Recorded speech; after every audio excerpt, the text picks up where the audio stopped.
Hello, my name is Alexandra Bishop. People call me Allie for short. As I mentioned in my introduction, I am from Norton, Massachusetts. Currently, I am moving soon, so it won't be for too much longer, but I am currently from Norton, Massachusetts.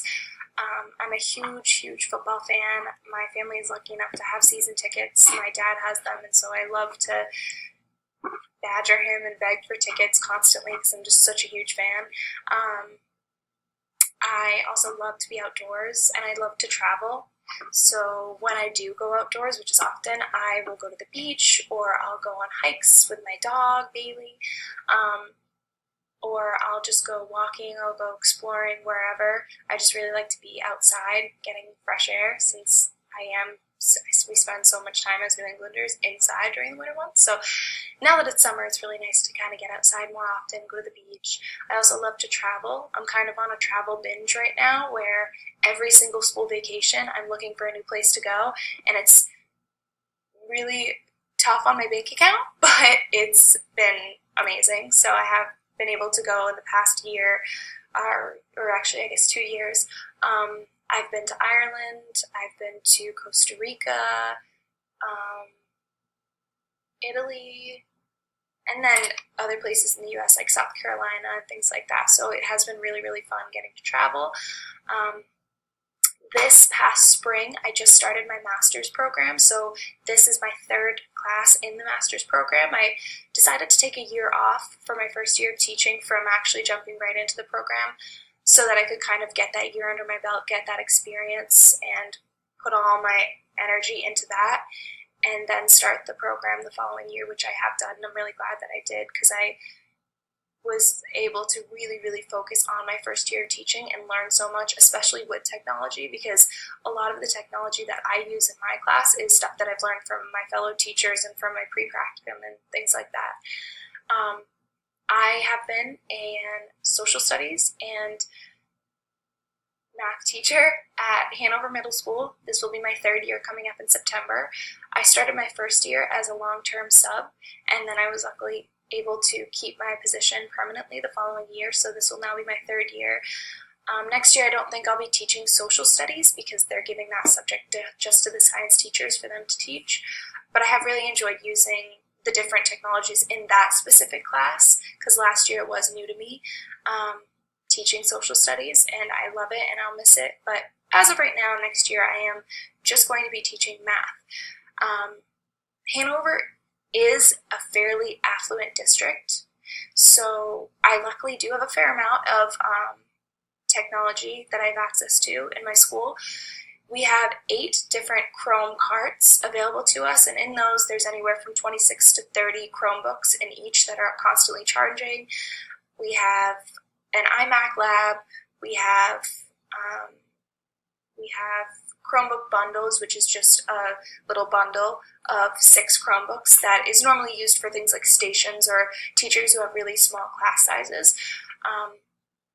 The one thing that I found really challenging and have found really challenging in my district is that even though we do have this technology, in my school we have grades 5 through 8, so we do have to share the technology amongst all 4 of those grades, which is a lot, and so we don't have one-to-one technology right now, but I do have a fair amount of access to it as long as I plan far enough ahead. It can be a little bit challenging and competitive to try to get those Chromebook bundles or the Chrome carts or anything like that because everyone's trying to get it. Everyone's trying to incorporate technology into their classroom because it's huge and it's so useful. So that is something that I have found a little bit challenging, so I kind of want to, in this class and moving forward, learn about different ways where I can plan ahead a little bit more and learn about different technologies that I can use in the class and implement that consistently throughout each of my lessons and know, okay, I'm working on this skill,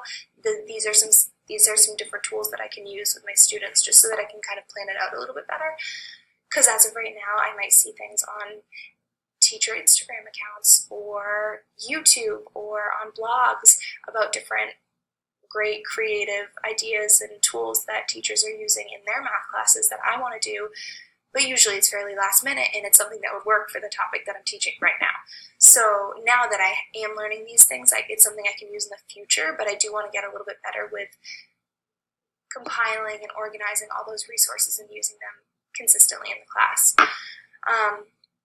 So as a math teacher, I do use a fair amount of technology in the classroom. We have the Envisions Pearson program.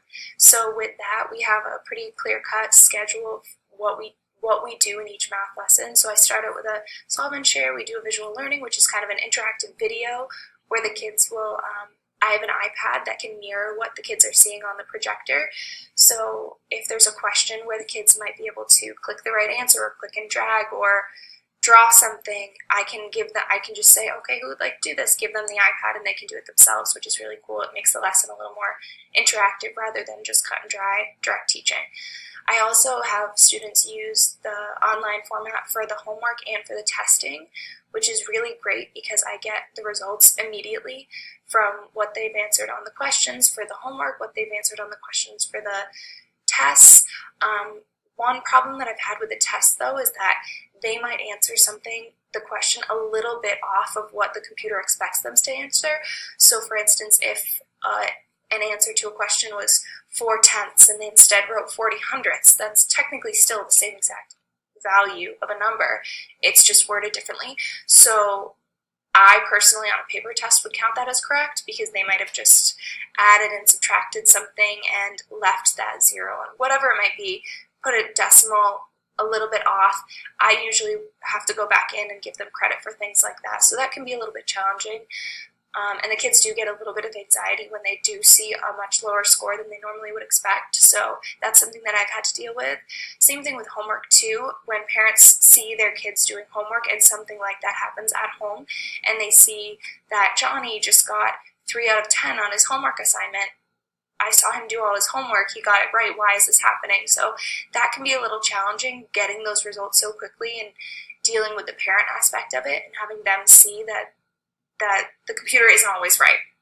So that's something that I have had a little challenge, has been a little bit of a challenge for me. We also use different fact fluency programs in my school. So I personally use Reflex Math, which I got a grant for this past year, which has been really great. It's kind of a game type format for practicing their fact fluency. We also, as a 5th grade, we use Extra Math, which is a little more cut and dry. It's just basic fact practice over and over and over, just to help them build that fluency.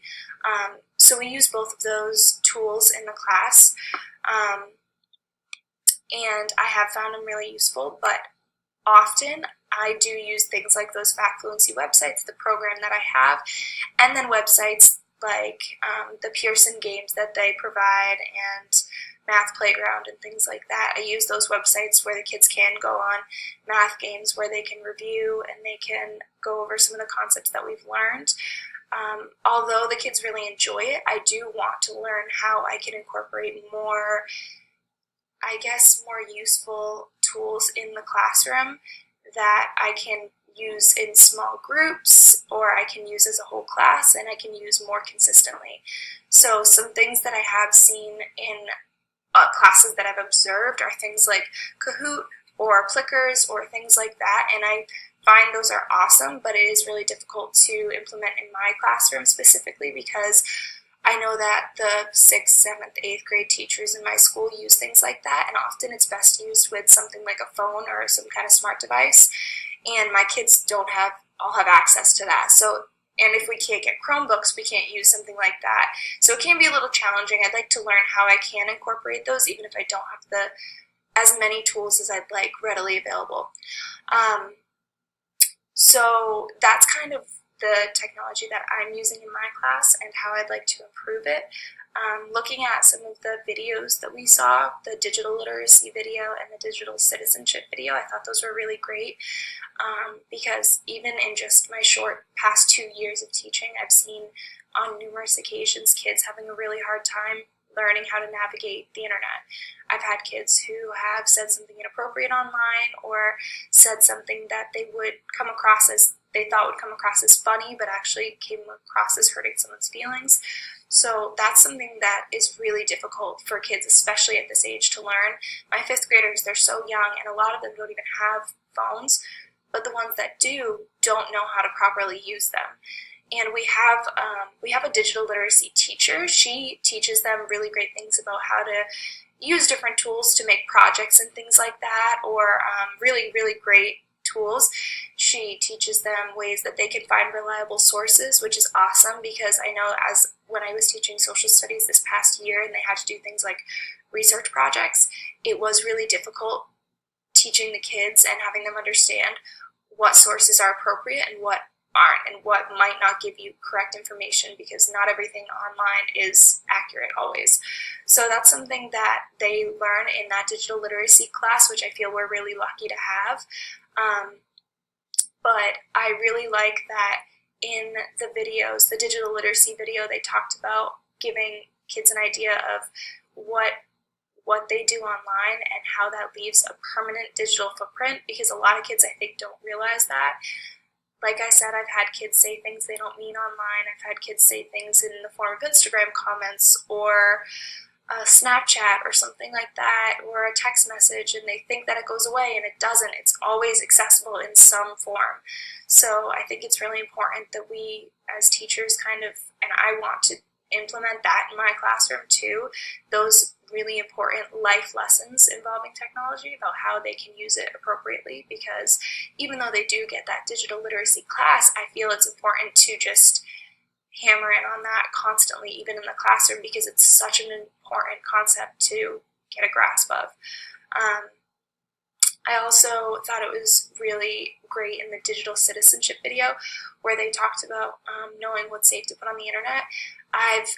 Kids tell me all the time that they have Instagram accounts, or they have Twitter or Facebook or whatever. It's mostly Instagram. And they joke around and say, add me on Instagram, this is my username. And I had realized once that it was their full name, their full first and last name. And I kind of had to sit the kids down and explain that that's incredibly dangerous and inappropriate to put your entire name out there for someone to find, because if someone then looks you up later on in life, that is always going to be there. Your name is now permanently attached to that, which can be really scary for kids to know, and people can find you and contact you, and it is really scary, and it's something that kids need to get a firm understanding of really early on, and I feel like schools are doing an awesome job of that, but I just always wonder if we can do a little bit more to help them better navigate the world of the internet. So I'm excited that in this class we might be able to learn a little bit about that, about maybe how to teach kids to be more responsible online. I know we already learned a little bit in those two videos, which was great. And I also really want to focus on learning how to more consistently and usefully incorporate different technologies in my classroom, so that I can use it as a tool that kids know will help them, rather than something that's just, you get to go play on math games, this is a reward. I'd like it to be something that they recognize as a tool that they can use now and in the future. So I'm excited for what else we have in this class, and I can't wait to see what we do next.